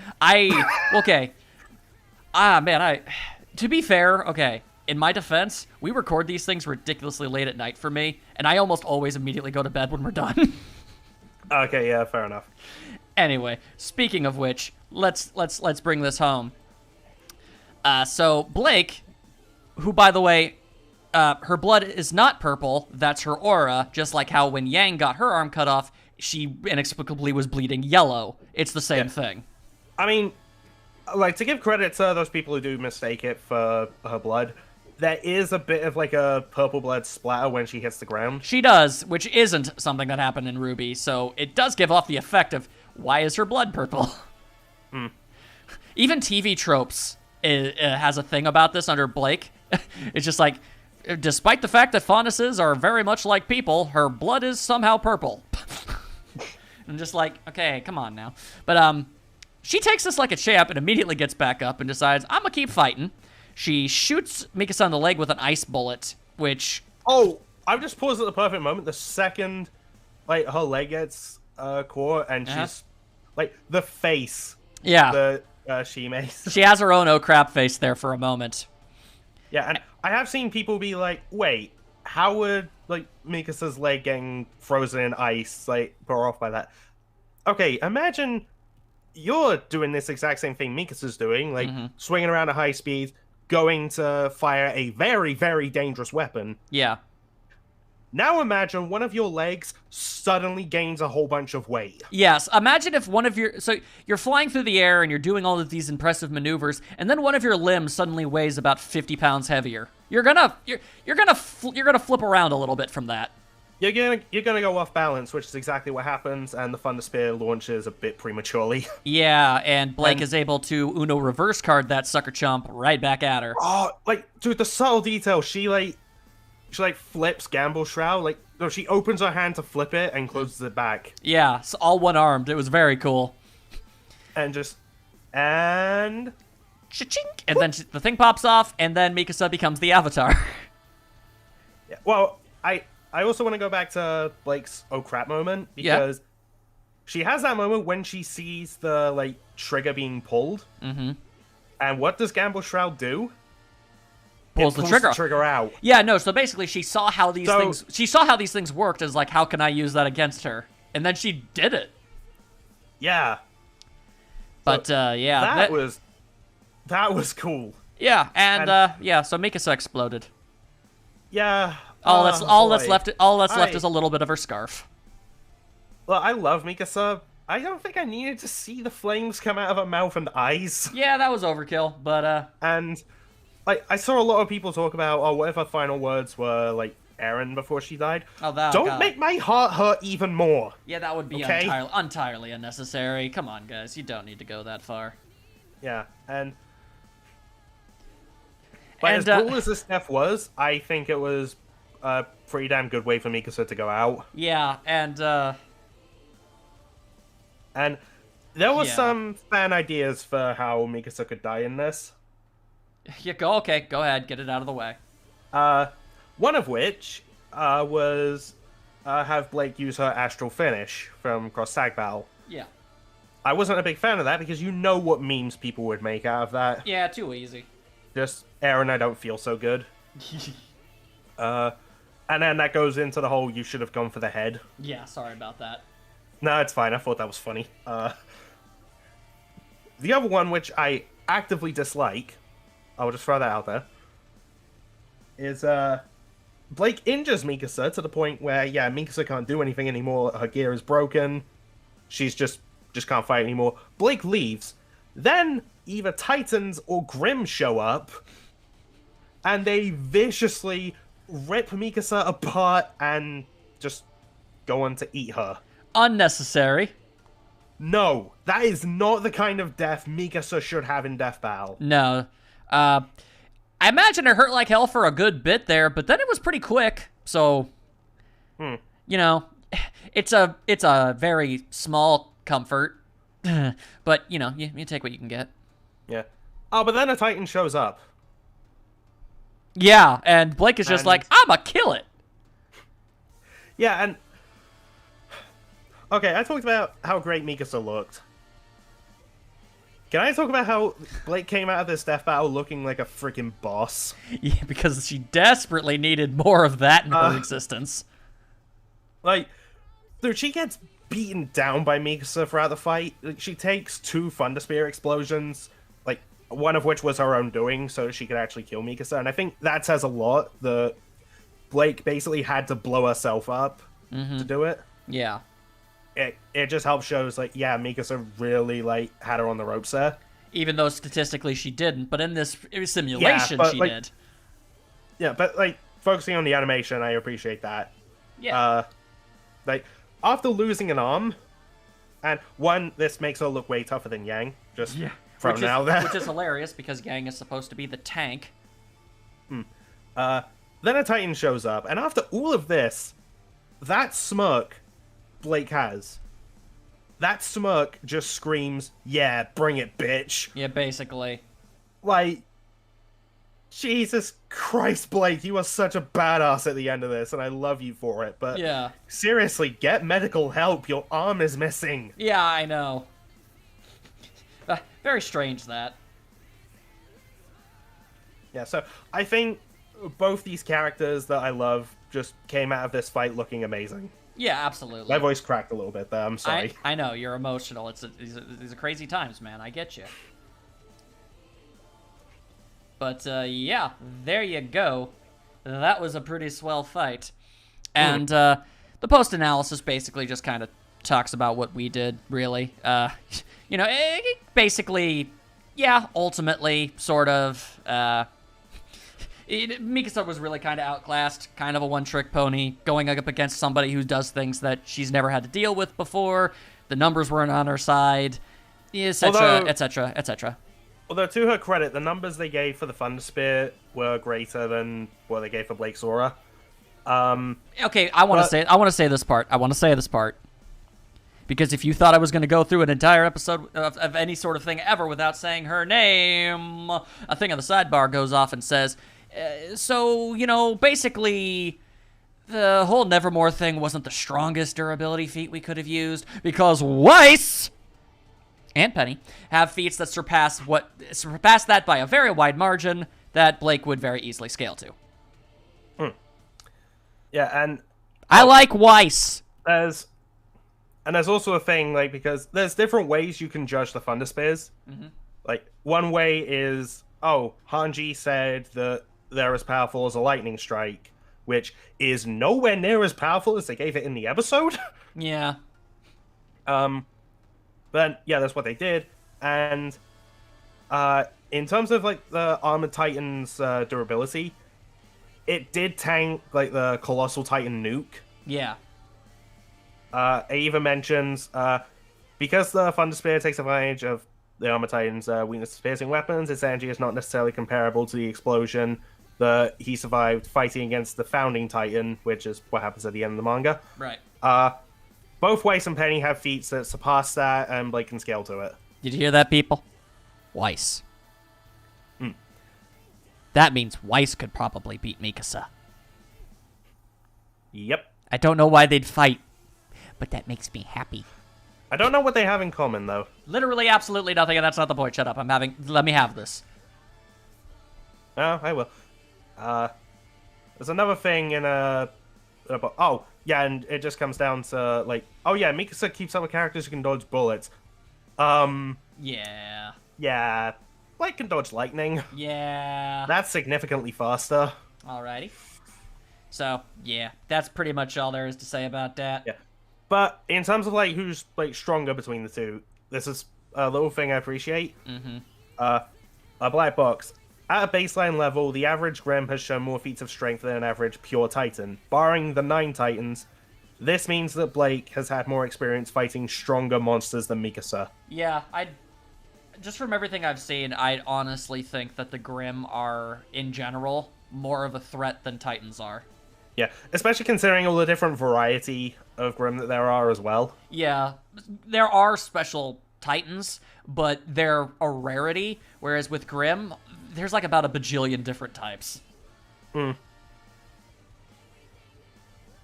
so I think if there was like an all-out war between Titans and Grimm, barring the 9 Titans, although if you bring them in, you could bring in like the Hound and the Monstro, the giant-ass whale. And other potential, like, intelligent Grimm. Yeah, exactly. Could be a thing. So, yeah, the Grimm would just ultimately win. I just believe due so. to, like, all the different types they have. Yeah. So, that's basically the whole thing. Also, Thunder Spears are designed to hit gigantic, lumbering, skinless, flabby people, not ninjas that move 40 times faster than the person shooting them. You know, it's kind of like with Shadow versus Ryuko in a way. It's just like, yeah, the character who lost has something that could give them the win, but the other character is just too damn fast. Yeah, that's the thing. Sometimes superior speed isn't enough, but sometimes it really is. So that's Blake versus Mikasa. I really loved it. So did I, and, like... Sorry if I pause a bunch here, but I mentioned it's, like, my new favorite episode ever. Yes. Because, well, yeah, I've wanted this fight for a long time, and it met a lot of my expectations, even surpassing them. It gave me, like, scenes that I wanted. Some that I didn't realize I wanted until they happened. Yeah, Blake losing an arm, and just, like, getting back up and being such a badass afterwards. Like... And just how good it made both Blake and Mikasa look throughout the fight. Like, it gives them a whole bunch of respect, which, like... And then there's a whole bunch of other factors. Yeah. Like, because I made that cake, which, by the way, we didn't even acknowledge the cake frame.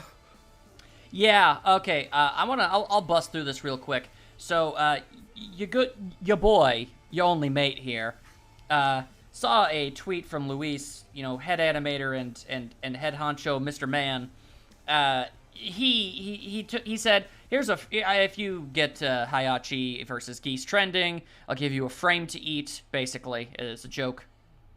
And, you decided to take that completely at face value, and... Oh yeah, I took it super literally. Yeah, you went and actually had the frame that he showed printed onto a cake, which you then ate. And then you tweeted about it. And then you went to bed. And not only did Luis see it, Ben saw it, the official Death Battle Twitter decided to retweet it. They called you legit. It was pretty great. And then Luis himself straight up did the same thing, name-dropping you in the process. And tagging me in the post. And you got brought up in the official commentary of the episode. Yeah. So when they got to the shot, Billy, Ringmaster's voice actor, said, "Oh, that's the cake shot." Yep. And, even when the episode came out, he tweeted a link saying, "Oh, it's no longer a preview or a cake." So and then Ben decides to name me. Yeah, he just straight up says your name outright. And then like there's the Death Battle cast where Chad gives me a shout just for like being like really into this matchup. Yeah. And So real respects real. and this kind of forever ties me to not only this episode but also these characters in a way. It really does. That's not even getting into the fact that literally when this episode was announced, just about every other Death Battle reactor on the internet basically name dropped you in some capacity. Okay, I know Amber, Duo, Red Runner, who else was that? I'm blanking on a bunch. There's probably a whole lot. A lot of them. You. Yeah, well, Of course. Yeah, me, yes. I also might have brought that up. I may have had a dance number. So many people made gifs of that. It was great. Yeah. So, yeah, basically, you were so tied into the idea of this episode happening that even the people making the show had to at least partially acknowledge the fact of how into it you were, and that is so cool. Like, yeah, I've joked about being like way too obsessed with this matchup. I didn't think it would go that far. Yeah. So, the show, the people behind the show are like, dang, this guy a real one, and now you are forever immortalized in the supplementary material that surrounds this episode, and you gotta say, man, that's pretty freaking cool. Like, and it's because of all that stuff. I honestly don't think Blake vs. Mikasa could ever be topped as my all-time favorite episode. I mean, I'm sure there will be future episodes that do very well. But I feel like it's going to be on a pedestal, much like how, no matter, even though there are objectively better matches that have come out after Ratchet and Clank versus Jack and Daxter, it's still my favorite. Yeah, and like, I think like this episode is just going to be like the ultimate symbol of just like, yeah, like people like me. Yeah. Well, I sure as hell do. You're my very, very, very, very close friend. Out of all of the people I've met over the course of my life, you are one of two people that I would consider to be the closest I've ever been with anybody who isn't a family member. Wow. Yeah. If you told me like way back in the day before I even started doing Death Battle reactions, like, that I would ever say that? Yeah, it's pretty freaky, yeah, ain't it? A little weird, huh? Life comes at you fast. But, yeah, no, that's 100% totally 100% factual. You are a very good person, and I've been wanting this for you for so very long. My literal one and only regret is the fact that I couldn't have been working on the show at the time to have actually had a hand in helping make it.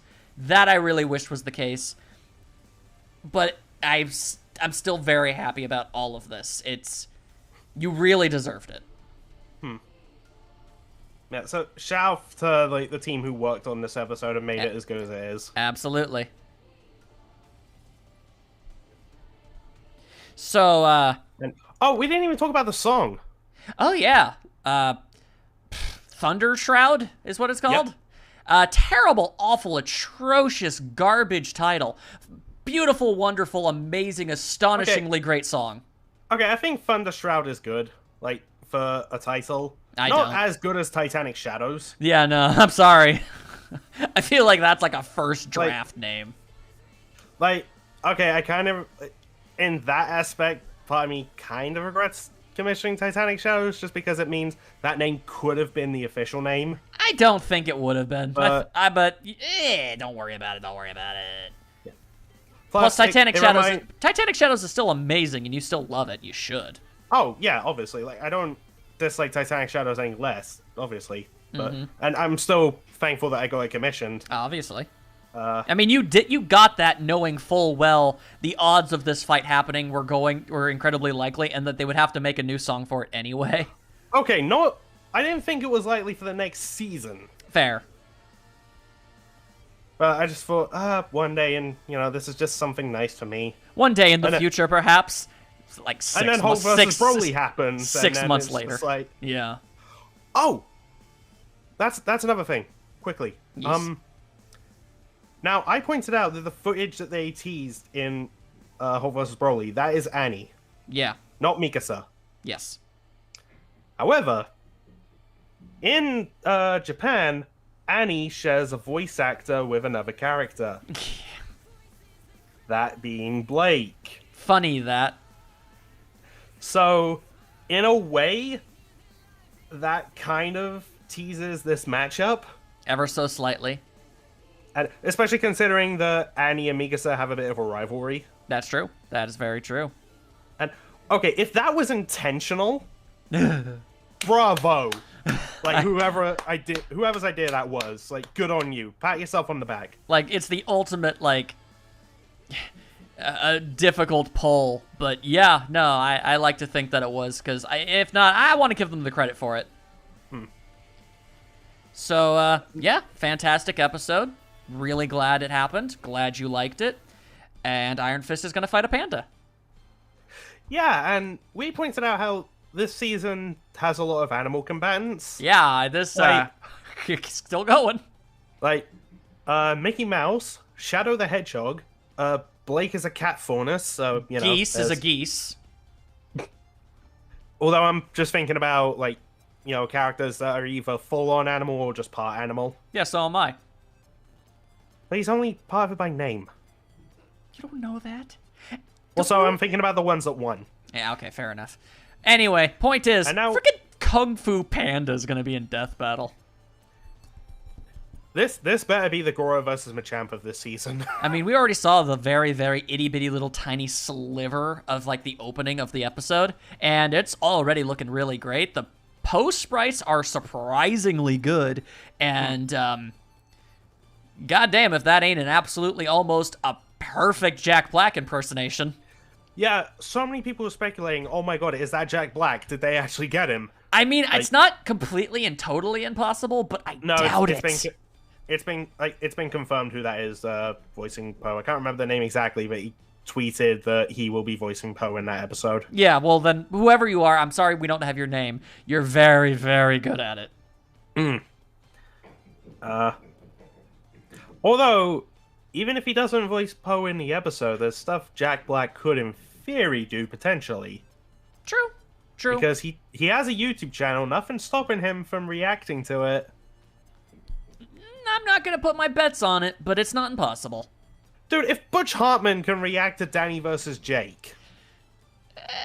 Jack Black is a significantly bigger deal than Butch Hartman ever was. Okay, fair, but... my god, that would be amazing. It would be. It very much would be. That being said, we won't dwell on it too terribly long. I do want to say that I literally watched all 3 Kung Fu Panda movies for the first time in my life yesterday. I'm also currently working my way through his 2 TV shows. And, man, this panda's got more going on than you'd think he would. So, okay, just ignoring who we think wins, just in terms of who we're rooting for, I think it's safe to say we're both rooting for Poe.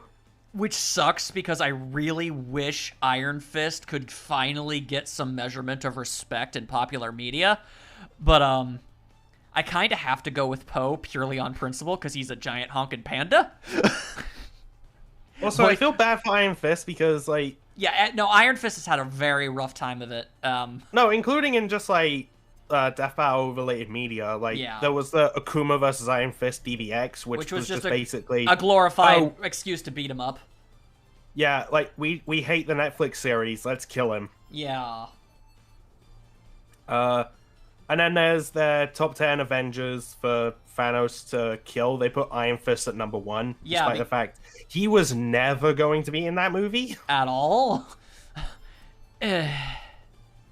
Anyway, I like Iron Fist. He's a really cool character. I wish he had a better hand in things.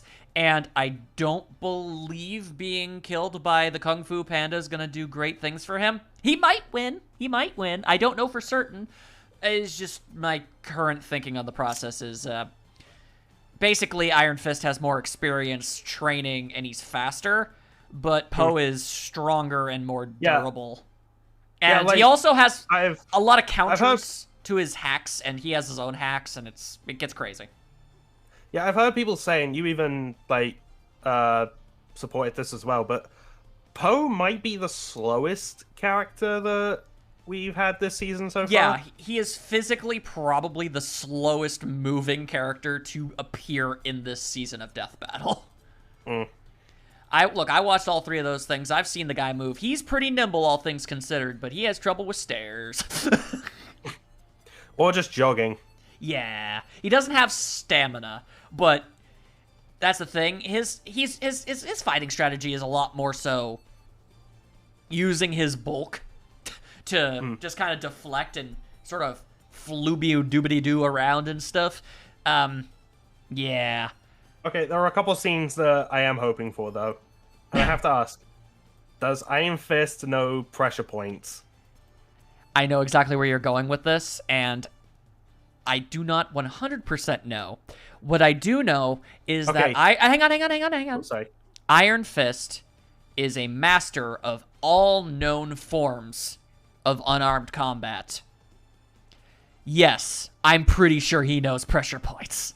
Okay, because I want him to use it on Poe, but then it just tickles him like it did with Tai Lung. Yeah, and I want that too. It's just him like laughing, just going, "Stop! I'm gonna pee." Yeah, no, I absolutely love that scene so much.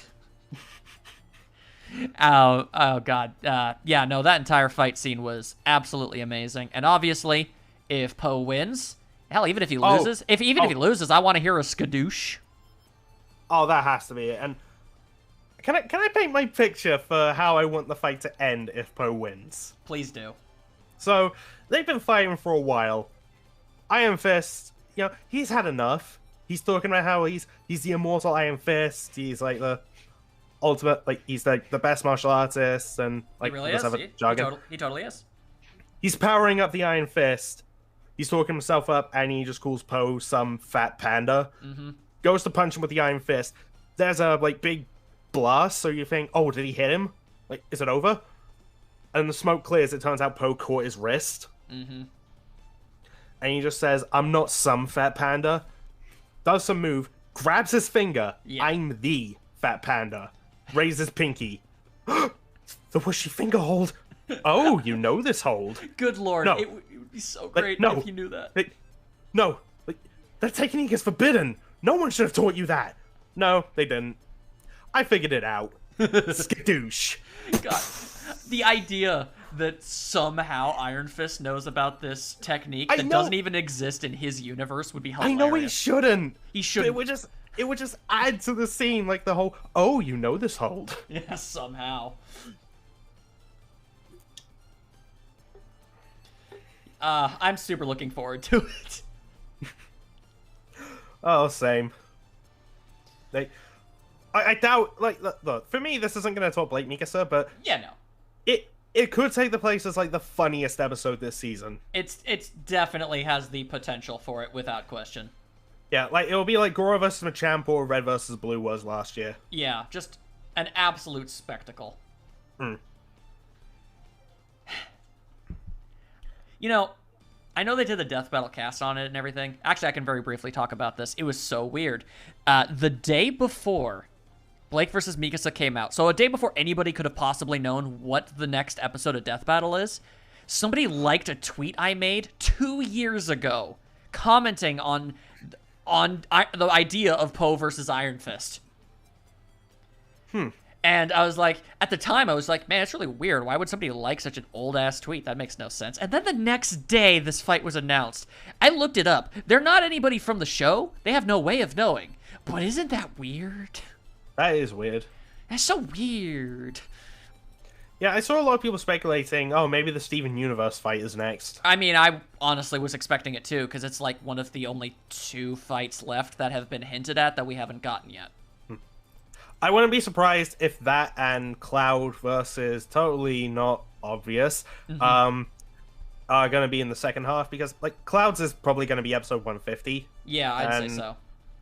Hang on. Let me just double check, because I have all the dates and like numbers written down. Okay, so episode 150 is the 3rd episode in the second half of the season. Then I would say that was probably most likely it.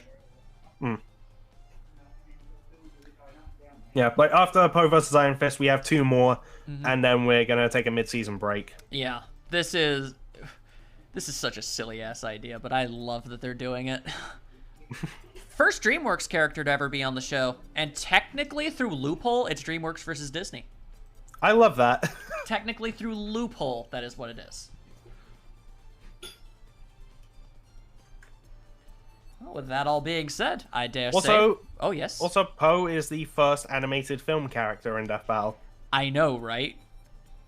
It took 10 years for that. I know that a lot of animated film characters aren't exactly known for their combat ability, but still, isn't that strange? Yeah, and I mean, yeah, there are other characters that have had animated films, but Poe originated in it. Yeah, that's where he is from. I mean, Yeah. like, you know, the My Little Pony characters have had a movie, but they were a TV show first. You know, Yeah, stuff like and that. like, yeah, there's been animated films of like a whole bunch of DC characters, but no, they're comic book characters first. Yeah. So Poe is the first animated movie character to, you know, be born from that to be in Death Battle, which is just crazy to think. Hmm. But, yeah. Well, so I mean, looking forward to that. Okay, you know, I was about to say, but in fairness, we nearly went this long without an Attack on Titan character, but you know, like Attack on Titan wasn't really, you know, finished by the point, so Yeah, absolutely. yeah. Well, all right, then. I think that's everything. Yeah, I guess. Sorry for the technical difficulties and Whatever. whatnot. It's all good, dude. No problem. So, Uh. if you watched all this, I hope you enjoyed it. Once again, we talked for a very long time because that's just who we are. Yep. And man, a lot of people are saying like, oh, Ruby's got to be next in terms of like the just a Ruby combatant. Mm-hmm. Well, they mentioned on Death Battle Cast that they do want to do an episode not about a Team Ruby member. Which means it's going to... I feel like the next time Ruby shows up on Death Battle, it's not going to be Ruby Rose. I feel like the three most definite possibilities, like the ones I'd put money on, it's either going to be Cinder, Neo, or Jean. Those feel like safe bets, and Those they are the have pretty like locked-in fights too. Exactly. So I feel like that's probably most likely it. Yeah. But And, we'll see. Oh, and they mentioned in the commentary, like, in terms of there being, like, one Rooster Teeth episode, like, a year. Mm-hmm. So, hey, for those who don't like when they do Rooster Teeth characters for some reason, well, it happened. It's not going to happen again this year. There you go. So I'm going to end this discussion with the fact that I have had the theme song to Kung Fu Panda Legends of Awesomeness stuck in my head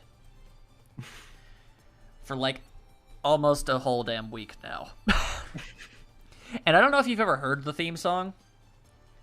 I don't think I have, but I will say, yes, I want the track for Poe vs. Iron Fist to be called Fists of Awesomeness. that would be really good. I just want to say, next time you get a chance, look it up. The Legends of Awesomeness.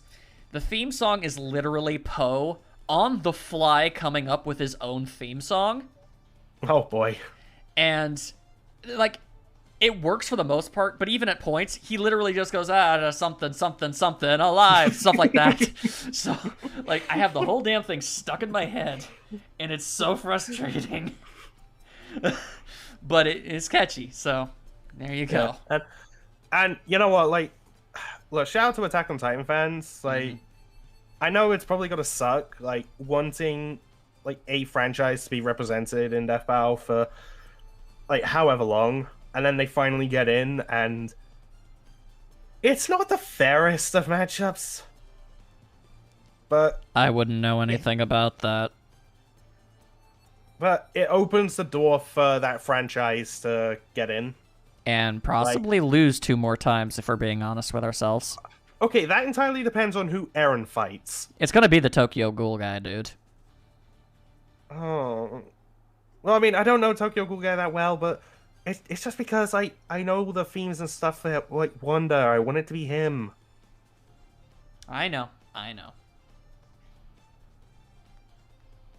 I don't want Attack on Titan just to get in and lose every time. I want him to get at least a win. Good luck with that.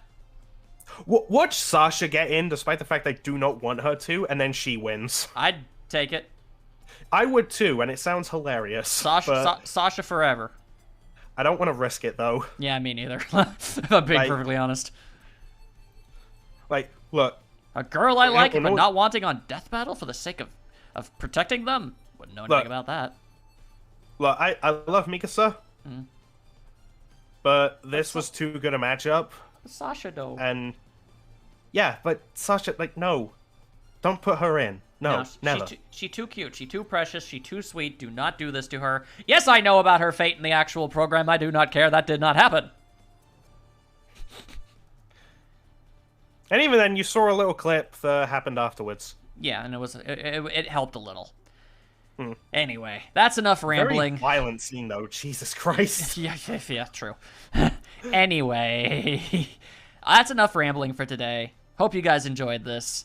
Will we do this again? It's definitely not impossible. We'll see. Depends on the matchups.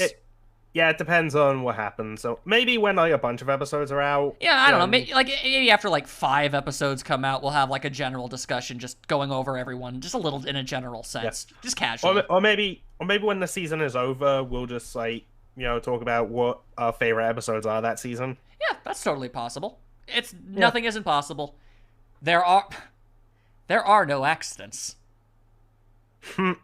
Ba-da-ba-ba-da-ba. Goodbye. Bye.